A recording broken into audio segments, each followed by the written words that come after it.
Remnant 2 full access release is tomorrow, Tuesday, July 25th, and I'm excited for everyone to be able to get their hands on it. In this video, I wanted to compile some of what I found to be the most important tips, tricks, and things that I've learned along the way in my time playing it in pre-order early access. So let's get into it. Remnant 2 is labeled as a third-person shooter ARPG, but is generally known as a shooter Souls-like, so expect that you will come across tricky combatants and tough bosses. You will die, but that's expected, so don't beat yourself up about it, and let's go over some of the ways you can try and prevent that from happening. Remnant 2 currently has 5 classes, known as Archetypes.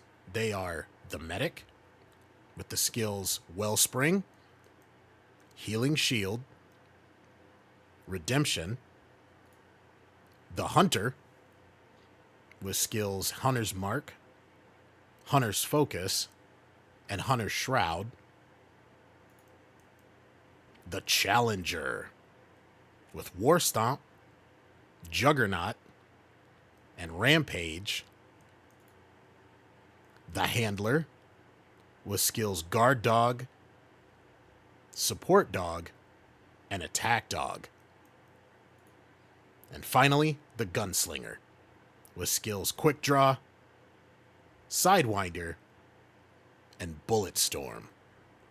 Quick warning, the Gunslinger could be picked immediately with a pre-order and will still be available in-game for pre-order and standard owners of the game, but if it is not picked as the first class, it will have to be gained through a quest later in the game. There are other secret archetypes hidden throughout the game that once I learn about, I'll discuss in a later video. Each archetype has 4 perks, which benefits that level you up as you do. A prime perk that is permanently unlockable at archetype level 10, and a prime trait.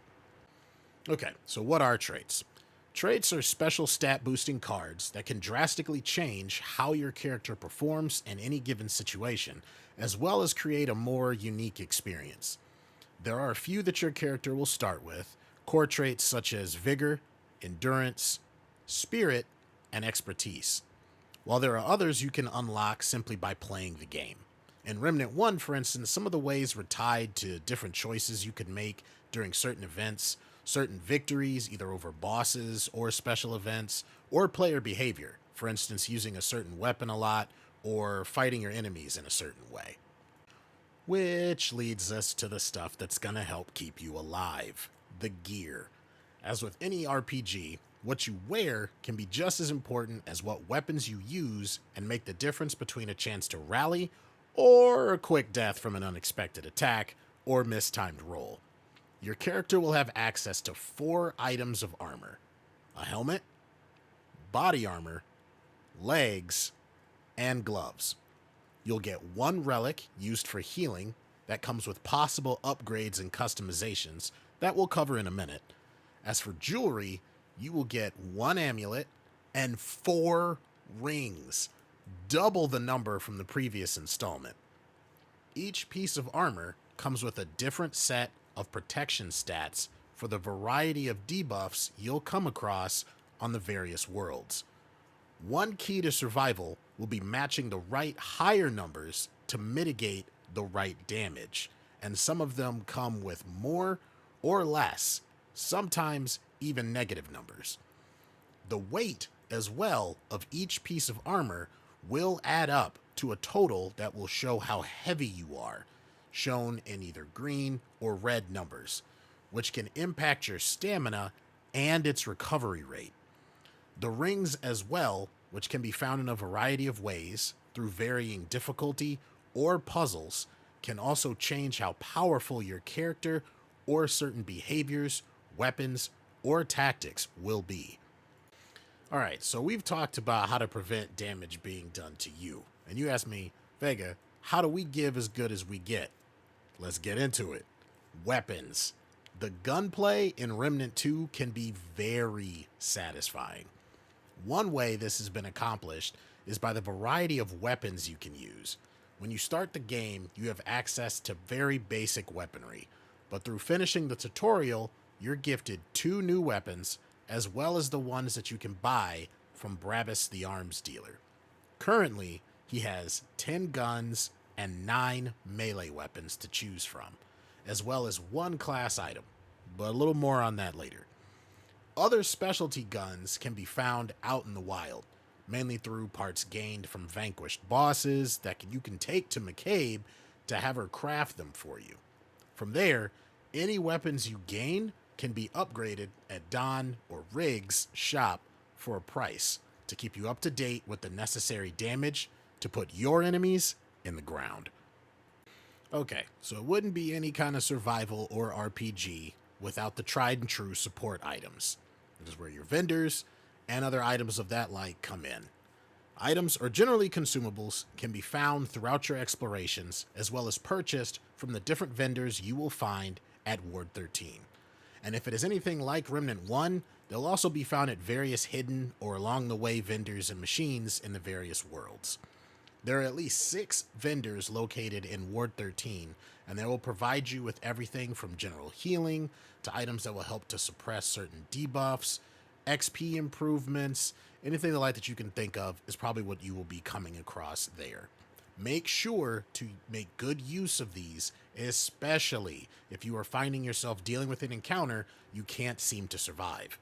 Keep an eye out for vendors who can also upgrade your specialty items, like McCabe or Riggs. The previous mentioned relic for healing, that can be equipped with smaller relic fragments that can give you all sorts of boons. They also drop out in the world, so don't stress too much if you feel like you don't have many yet or the funds to purchase them. Okay, so real quick, I did want to mention about crafting that it requires specific materials of you beyond the universal currency of scrap. Anything with iron or crystal in the name is generally used for upgrading, and higher qualities will drop at higher power levels and difficulties. The design of the game does a great job of showing what's needed and what you have, but it never hurts to read the item descriptions in your inventory to get a sense of how rare something is. For instance, items like Simulacrum can be very rare to come by in the early game, so make sure to hoard or spend it very wisely if you feel it's burning a hole in your pocket. Crafting will lead us into the last major impact the game can have on your experience, which is difficulty. When you first start the game, you are given an option of 4 levels of difficulty: Survivor, Veteran, Nightmare, and finally, Apocalypse, which is locked until you complete the story once and defeat the final boss. Veteran is recommended by the devs as the baseline experience, but don't shame yourself if you pick Survivor. It doesn't matter how you got to the finish line, as long as you got there and enjoyed yourself. One brief mention is that playing co-op will also increase the difficulty, pitting you against enemies and bosses with sturdier health and damaging attacks, but you'll also be bringing more weapons, skills, and perks to the table to help balance all of that out, so your odds of success should be higher. Beyond the set difficulty, each zone or world you encounter will come with its own power level, which you will be able to see on your minimap, located in the top right of the screen next to the name of whatever zone that you're in, seen here. This will help you decide based on how comfortable you will be on being under, on par, or over leveled you are for a certain area by matching that up against the power level shown in your character screen. And it'll give you a better idea on how to approach certain areas in the game. Also, don't forget to grind. Remnant 2 has an adventure mode that unlocks once you complete a world that allows you to replay any other worlds that you complete, allowing you to practice new moves, new skill sets, try for new bosses or loot, and just overall replayability. There's even a new factor where not only will the map change each time, but who you encounter and interact with will as well. One word of warning though, it is generally recommended to level your weapons evenly, as focusing too much on one or leveling too quickly can lead to a drastically over-leveled world or zone that will be above your ability to survive. And that's gonna pretty much bring everything that I really wanted to talk about in this video to a close. There are more in-depth, advanced, intermediate, however you want to put it, subjects or items to talk about, strategies and the like, but for this video, I really only wanted to give starter information to scratch the surface of what you have to look forward to in Remnant 2. If this helped you at all, please make sure to leave a like, and if you'd like to see more content like this, leave a subscribe. It really does help support the channel. With all that being said, congratulations to each of you on securing the game, and good luck on your new journey. Have a great day.